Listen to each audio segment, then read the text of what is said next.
Nouvelle édition d'information sur la télévision Labari, tout de suite le sommaire. La majorité et l'opposition parlementaire sont restés inflexibles sur leur position lors de la plénière d'aujourd'hui. Jour pour jour, cela fait un mois que l'Assemblée nationale du Niger reste secouée par une crise. Un plan global contre Boko Haram, c'est l'une des conclusions de la réunion qui a eu lieu ce samedi à Paris. C'était en présence de 5 chefs d'État africains, dont le président de la République, Issoufou Mahamadou. Mesdames, Messieurs, bonsoir et bienvenue sur cette édition d'information à direction à l'hémicycle. Donc, les députés de l'Alliance pour la réconciliation nationale ARN et ceux de l'Umana ont renoncé au vote du deuxième et troisième vice-président. Une décision qui est intervenue après le rejet de la candidature du député Falké Bacharou par la majorité parlementaire. C'était lors de la plénière de ce samedi. C'était en présence de nos reporters Hassan Saleh Mustafa sur des images de Saoudemi.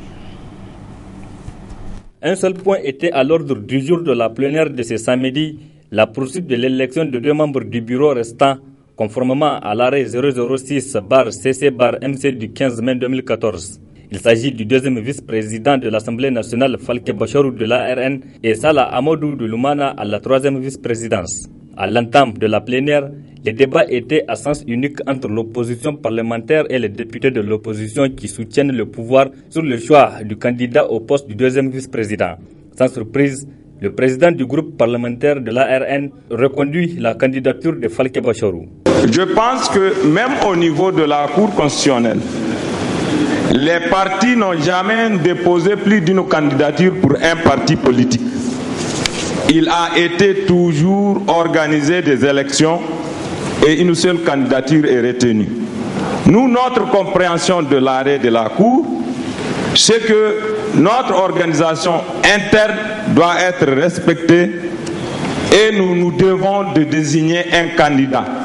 Nous proposons au groupe parlementaire, pas à vous, au groupe parlementaire de l'ARN, de procéder au choix parmi les 3 candidatures du seul candidat qui va nous représenter au sein du bureau. Merci. Il n'est pas question de faire des primaires au sein de l'ARN. Nous avons un groupe. Il y a eu des candidatures qui ont été déposées. Il faudrait exécuter les décisions de l'arrêt. Monsieur le Président, donc dans ce cas, nous avons 3 candidatures et ces candidatures-là doivent être déposées telles.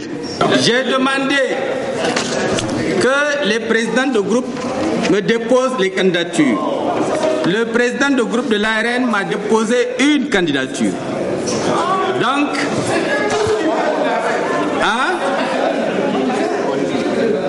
maintenant, on va mettre le candidat qu'il a présenté et c'est un vote. Vous êtes libre de voter ou de ne pas voter. Moi, je les passe conformément à l'arrêt au vote. Voilà. C'est ainsi que le président de l'Assemblée nationale a instruit les scrutateurs de procéder au vote. 2 opérations ont eu lieu pour le vote de Falké Bacharou et à 2 reprises, après le dépouillement, les résultats sont les mêmes. 36 voix pour et 64 contre. 2 fois donc la candidature de l'honorable Falké Bacharou a été récusée par la majorité. Le président du groupe parlementaire de l'ARN clôt le débat sur ce vote. Je pense que ça ne sert à rien de continuer à faire des tours et des tours pour que les mêmes résultats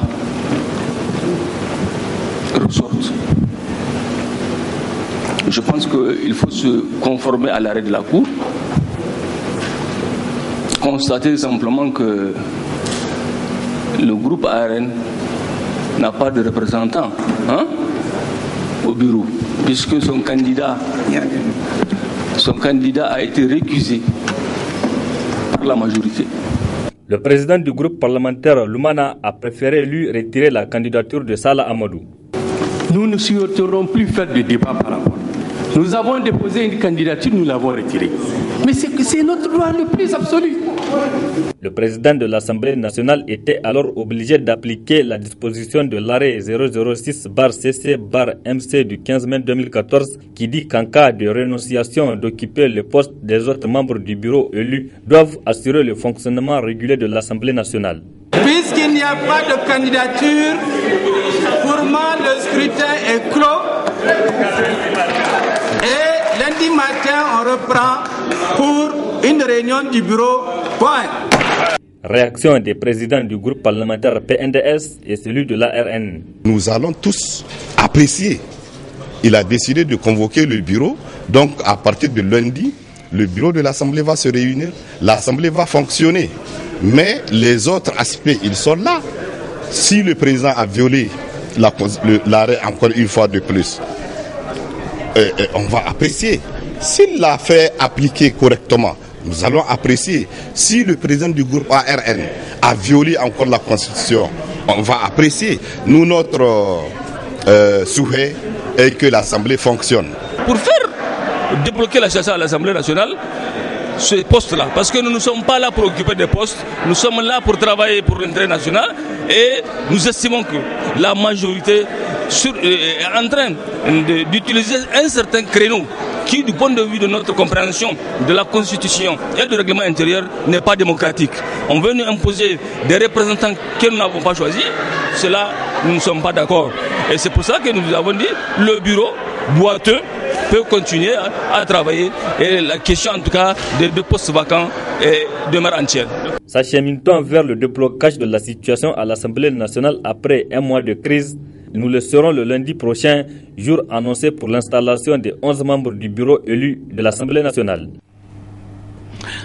Relativement à cette situation au sein de l'hémicycle de l'Assemblée nationale qui a suscité des arrêts de la Cour constitutionnelle suite à des requêtes parlementaires, le bureau du Conseil supérieur de la communication s'est réuni ce jour 17 mai en session extraordinaire. Au cours de ces conclaves, il a été question de l'examen du traitement de l'actualité relative aux arrêts de la Cour constitutionnelle. Un communiqué a sanctionné cette rencontre. Sa teneur avec Adam Ousmana. À l'issue de cet examen, les membres du bureau du Conseil supérieur de la communication saluent les efforts déployés par les organes de presse publique et privée pour garantir le droit des citoyens à l'information, y compris celle relative aux arrêts de la Cour constitutionnelle. Toutefois, les membres du bureau du Conseil supérieur de la communication constatent que certains médias ont donné la parole à des acteurs qui ont eu à apprécier les derniers arrêts rendus par la Cour constitutionnelle. Le bureau du Conseil supérieur de la communication rappelle aux responsables des médias publics et privés les dispositions de l'article 134 de la Constitution du 25 novembre 2010 qui stipule « Les arrêts de la Cour constitutionnelle ne sont susceptibles d'aucun recours ». Il lie les pouvoirs publics et toutes les autorités administratives, civiles, militaires et juridictionnelles. Tout jet de discrédit sur les arrêts de la Cour est sanctionné conformément aux lois en vigueur. Par conséquent, les médias publics et privés doivent s'abstenir de diffuser ou de publier tout commentaire ou interprétation des 10 arrêts. Le bureau du Conseil supérieur de la communication invite les responsables des médias publics et privés à respecter scrupuleusement les dispositions de l'article 134 de la Constitution. Fait à Niamey le 17 mai 2014, signé le président du Conseil supérieur de la communication, Abdourahmane Ousmane. L'Alliance pour la réconciliation, la démocratie et la République ARDR s'est pour sa part penchée ce jour 17 mai 2014 sur la situation sociopolitique de notre pays. La ARDR a par la suite rendu public un communiqué de presse. Retrouvons Adam Ousmana pour la synthèse. Dans l'arrêt numéro 006/CC/MC qu'elle a rendu le 15 mai 2014 suivant requête d'un groupe de députés de la majorité présidentielle, il ressort selon les analystes que la Cour constitutionnelle du Niger a largement outrepassé ses compétences et ses attributions. De ce fait, la teneur des dispositions qui y sont contenues présage des risques sociopolitiques majeurs préjudiciables à la quiétude politique et à la paix dans notre pays. Surtout que l'on sait les situations tragiques que pareils comportements ont engendrées pas loin de nous, précise l'ARDR. Mais déjà, l'arrêt numéro 004/CC/MC rendu le 2 mai 2014 donnait le ton. Même si, en bon citoyen, respectueux des dispositions juridiques et constitutionnelles en vigueur, l'ARDR s'est interdit de faire la moindre allusion au pouvoir extraordinaire que se donnait la Cour constitutionnelle pour interpréter le règlement intérieur de l'Assemblée nationale, loi intérieure de cette institution, et pour s'autosaisir par rapport à la responsabilité du président de l'Assemblée nationale, sans que nulle part dans la requête de la majorité une question irrélative n'ait été posée, déclare l'opposition politique, qui dit qu'elle aurait pu s'inquiéter de la crédibilité et de la sincérité de certains membres de la Cour constitutionnelle. L'ARDR dit avoir de nombreuses raisons de le penser, mais s'est abstenu confiant dans le respect des principes d'équité, d'impartialité et d'indépendance que doit observer cette haute juridiction. Aujourd'hui, le peuple nigérien est révolté. Il serait profondément en colère, car par l'arrêt numéro 006, la Cour constitutionnelle du Niger s'est délibérément invitée et a pris position dans la polémique politicienne entretenue par la majorité présidentielle inconsciente des conséquences dangereuses que cette démarche représenterait pour notre pays, constate l'opposition qui dit ne pas se hasarder à commenter cet arrêt, mais laisse libre cours aux spécialistes et à l'histoire. Cependant, selon l'ARDR, dans le relan communautaire et autres injections à l'encontre du président de l'Assemblée nationale et des groupes parlementaires de l'opposition, on croirait entendre le verdict prématuré annoncé par les caciques de la majorité présidentielle. Pourtant, l'opposition réunie au sein de l'ARDR, devant les provocations intempestives d'un régime irresponsable, a toujours fait remarquer que le danger du sentiment d'injustice est qu'il développe forcément la frustration de laquelle peuvent naître la révolte et la violence. Renchérit ce communiqué. C'est cet esprit qui anime aujourd'hui de nombreux compatriotes et démocrates sincères, convaincus que l'opposition en général et le président de l'Assemblée nationale, Hamamadou en particulier, sont les victimes injustes d'une cabale qui utilise l'État et ses institutions contre des personnalités que l'on tente d'humilier à tout prix. Devant cette gravissime situation, précise le communiqué de l'ARDR, les partis membres de l'ARDR prennent à témoin l'opinion nationale et internationale de la responsabilité directe et personnelle du président de la République qui a créé et entretenu cette crise bloquant le Parlement depuis un mois, notamment en nommant les militants de l'opposition parlementaire au gouvernement, tout en les soutenant à y siéger et à continuer à se réclamer membres des partis de l'opposition parlementaire en violation de l'article 9 du statut de l'opposition et de l'article 62 de la Constitution qui lui fait obligation d'être au-dessus des partis politiques, selon la RDR qui poursuit qu'en entretenant et en encourageant un système conduisant à l'achat des voix des élus locaux et nationaux pour d'une part faire des déclarations publiques afin de soutenir sa personne et son programme et d'autre part avoir des majorités lors de votes dans les assemblées locales et à l'Assemblée nationale. En refusant de convoquer les instances constitutionnelles, notamment le Conseil de la République, prévu pour la prévention et le règlement des conflits d'après le communiqué, en tout état de cause, la RDR réaffirme son engagement à se battre de toute son énergie au nom de la démocratie et de la justice dans un Niger uni, démocratique, social et fraternel. Signé le porte-parole de l'ARDR. Changeant de registre, les associations islamiques du Niger ont rendu public ce matin une déclaration relative aux recommandations issues du forum sur les questions de développement au Niger. À cet effet, des prêches ont été animées par plusieurs oulémas, n'est-ce pas Omar Issouf? Les oulémas de différentes associations islamiques sont fâchés. Ils sont très en colère contre les recommandations issues des travaux du Forum national sur les questions de population et de développement qui a regroupé plusieurs pays. Forum tenu du 25 au 28 mars 2014 au palais de congrès de Niamey, auquel ils ont participé.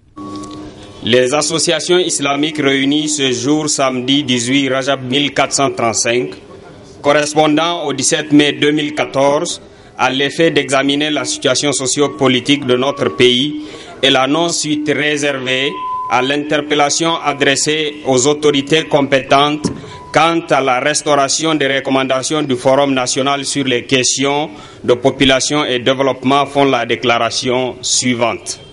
Relevons encore une fois de plus cette tentative mesquine des organisateurs du Forum de nature à détourner les recommandations en les orientant essentiellement vers la réduction du taux de fécondité de la femme nigérienne, qui ne saurait en aucun cas avoir la caution des associations islamiques à laquelle nous nous insurgeons vigoureusement. Exigeons la reconsidération des recommandations issues du Forum national et dont l'application connaît déjà ses débuts sur le terrain à travers des actions concrètes et nuisibles à nos valeurs islamiques. Demandons aux féministes et leurs suppôts locaux et étrangers de coller la paix à notre identité islamique, à notre culture et à notre attachement à nos valeurs que nous sommes déterminés à sauvegarder sans faiblesse. Signalons aux ennemis de l'islam toute notre détermination à nous acquitter de cet appel de notre Créateur et détenteur des pouvoirs des cieux et de la terre. Vous êtes la meilleure communauté issue de l'humanité car vous recommandez le bien, interdisez le blâmable et croyez en Allah subhanahu wa ta'ala. Avertissons le ministère de la Population, les associations, les projets, les ONG et certains directeurs d'écoles manipulés et érigés en agents de changement en faveur de la pseudo-protection des jeunes filles scolarisées que les représentants des associations islamiques seront plus que jamais dans toutes les contrées du Niger pour combattre sans merci les complots et les stratégies visant les principes et les objectifs de l'islam.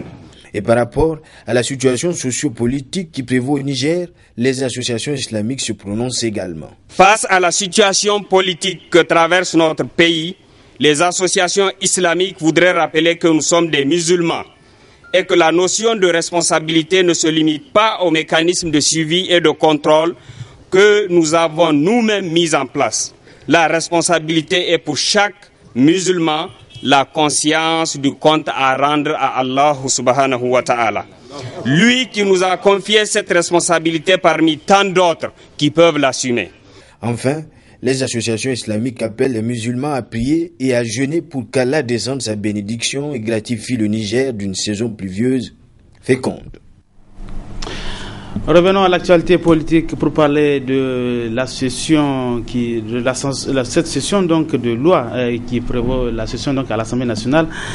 Une session de loi est également dédiée comme ordinaire donc à la désignation des membres du bureau de l'Assemblée nationale.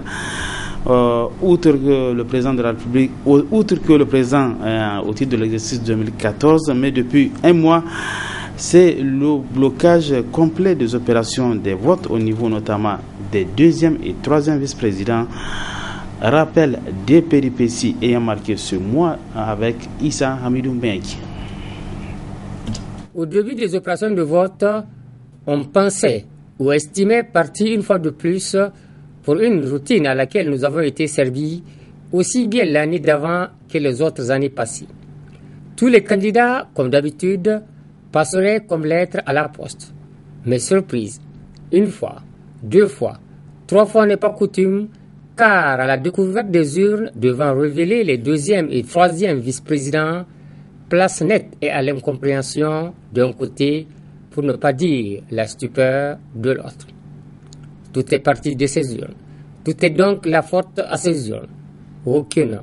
En fait, tout est bloqué à présent au niveau des candidatures à la deuxième et à la troisième vice-présidence. Et désormais, était lancée la saga de l'opération blocage des opérations de vote. Tout est bloqué. Tout est en fait arrêté. Et le pays semble désormais suspendu au bon vouloir des desiderata de la poursuite ou non de ces élections. Or, on ne serait pas là à faire un tel constat de désolation si ce qui était jusqu'ici l'évidence du consensus avait prévalu. Plus le temps passait, plus cela permettait de découvrir des facettes jusque-là cachées ou retenues à l'Assemblée nationale et de l'Assemblée nationale. Les cordes vocales sont gonflées à bloc pour s'invectiver, se défier, passer aux récriminations et aux injures au point de se donner un spectacle plus honorable pour des députés devant incarner l'honorabilité. Par cette tournure, frasques, déconvenus et autres rebondissements, ce mois de mai 2014, s'il y a quelqu'un en particulier qu'il devrait marquer et affecter, peut bien être le président de l'Assemblée nationale qui était de l'aventure et des turbulences de la législature d'un certain mois de mai 2007. Et puis cette réaction de Oxfam sur l'enlèvement de plus de 200 lycéennes en avril dernier au Nigeria Oxfam fustige le silence des autorités nigérianes devant cet acte. Le résumé de ce communiqué de presse de Oxfam avec Michel Légy. Oxfam suit de près les développements de la situation concernant les jeunes filles disparues de la communauté Chibok dans l'état du Borno au Nigeria. Nous sommes très déçus que 30 jours après leur enlèvement, les jeunes filles ne soient toujours pas de retour dans leur famille. Nous nous faisons beaucoup de soucis pour les jeunes filles et leurs familles dans cette situation très difficile, précise Oxfam. Les femmes sont au cœur de tout ce qu'Oxfam fait et nous considérons que l'éducation des filles est indispensable pour échapper aux privations et aux inégalités.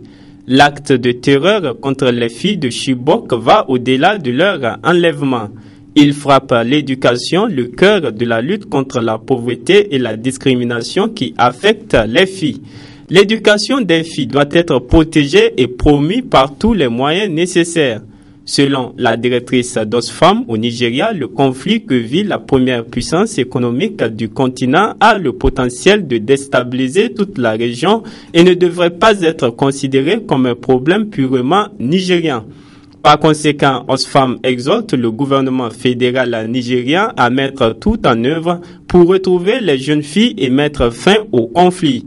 L'ONG exhorte également la communauté internationale à fournir toute l'assistance nécessaire au gouvernement du Nigeria pour amener les jeunes filles à leur famille et mettre fin à leur calvaire. Cette situation a amené les grandes puissances mondiales à organiser une rencontre à Paris qui regroupe les dirigeants des pays voisins du Nigeria, dont le président Issoufou Mahamadou du Niger. Objectif, aider le Nigeria à faire face au groupe islamiste Boko Haram, dont les attaques ont fait des milliers de morts depuis 2009.